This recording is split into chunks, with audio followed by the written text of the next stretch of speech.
6월 26일 수요일 스타트 브리핑 시작합니다. 먼저 한겨레 신문입니다. 이길 배송, 당일 배송도 늦다. 1시간 안에 배송해라. 유통업계가 바로 배송 2차전에 돌입했습니다. 마켓컬리가 도전장을 내밀었는데 퀵커머스 전쟁이 어떻게 펼쳐지고 있는지 보시죠. 네, 현재 시장의 선두주자는 배달의 민족이 운영하고 있는 비마트입니다. 제일 유명하죠. 호남 쪽을 제외하면 배달이 가능하고요. 물류 자회사인 우아한 청년들을 사용해서 배송 효율이 높은 게 강점입니다. 식품뿐만 아니라 다양한 품목 10,000여 종 이상을 판매하고 있습니다. 다음으로는 배달앱 요기요를 인수한 GS 리테일입니다. 요마트, 요편의점이라는 이름으로 운영 중인데요. 전국에 있는 자체 점포를 활용하고 있습니다. 또 올리브영이 하고 있는 오늘 드림도 비슷합니다. 전국의 매장을 물류센터처럼 활용하는데 오프라인 매장보다 더 다양한 물건이 있는 게 장점입니다.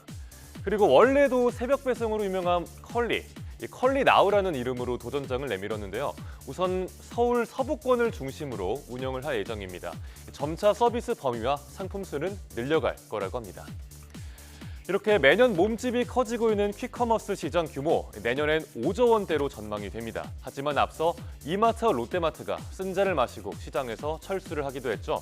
결국은 속도전입니다. 성공의 관건은 센터의 위치와 인력 확보, 구매 단가가 될 걸로 보입니다. 다음은 조선일보입니다. 알리, 테무 등 중국 이커머스 유해성 물질 논란이 앞서 크게 일었었죠. 그런데 이제는 이런 낚시성 광고에 소비자들의 뿔이 단단히 났습니다. 하도 너무해서 도를 넘었다는 이야기도 나온다고 하는데 어느 정도길래 그러는지 살펴보겠습니다. 네, 테무에서 쇼핑하다가 혹시 이런 화면 보신 적 있으신가요? 룰렛을 돌리면 26만 원을 주고 닌텐도 스위치를 단돈 999원에 구매할 수 있다고 합니다. 이게 진짜면 저도 이미 돈 많이 벌었을 것 같습니다. 하지만 사실상 허위 광고라는 게 문제입니다. 신규 회원 수십 명을 끌어오는 게 조건인데 만약에 지인을 총동원해서 그렇게 했다고 해도 살 수 있는 수량은 딱 1개뿐인 식인 겁니다. 고가의 물건을 저렴하게 판다면서 막상 눌러보면 저렴한 액세서리일 때도 많습니다.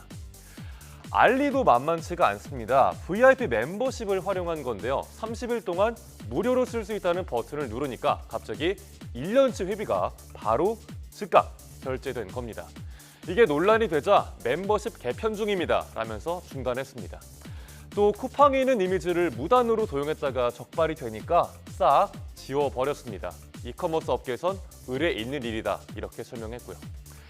이렇게 쏟아지는 허위 광고 낚시성 영상에 소비자들의 불만은 쌓일 수밖에 없습니다. 공정거래위원회도 칼을 빼들었습니다. 알리와 테무에 대한 조사가 3분기 안으로 마무리될 거라고 합니다.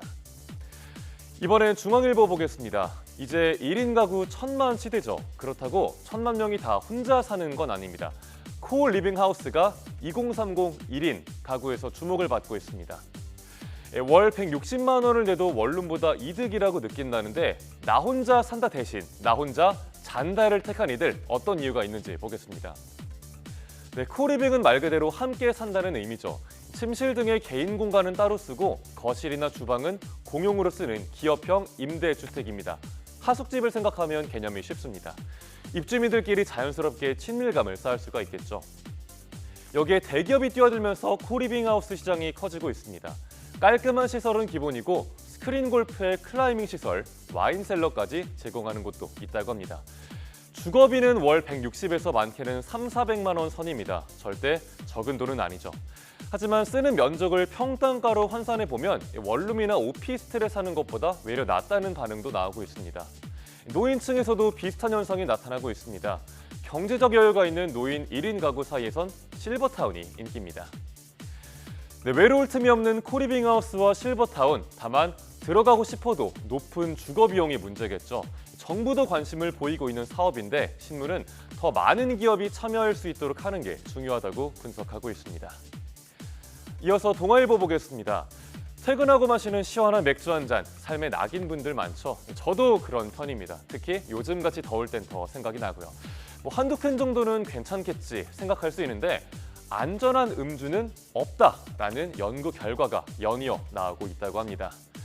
미국에선 적정한 음주는 건강에 해롭지 않다는 통념이 깨지고 있습니다. 음주자가 대마 흡연자보다 적어진 정도라는데요.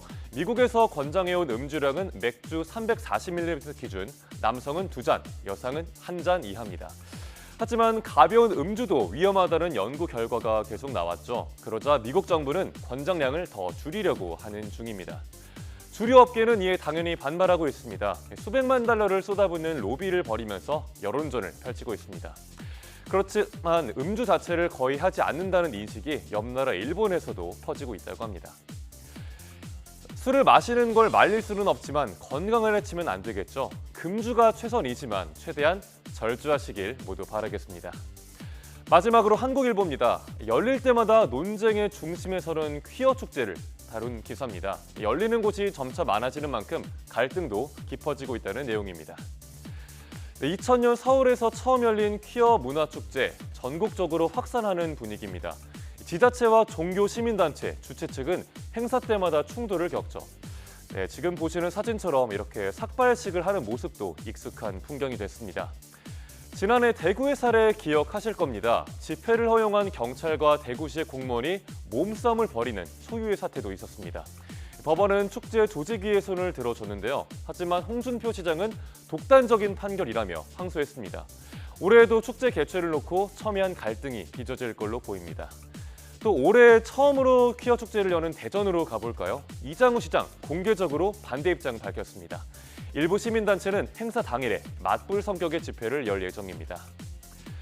이렇게 날로 뜨거워지고 있는 퀴어 축제 찬반 논란 어떻게 봐야 할까요? 학계에선 다양성에 대해서 고민을 하는 계기로 삼아야 한다고 조언을 합니다.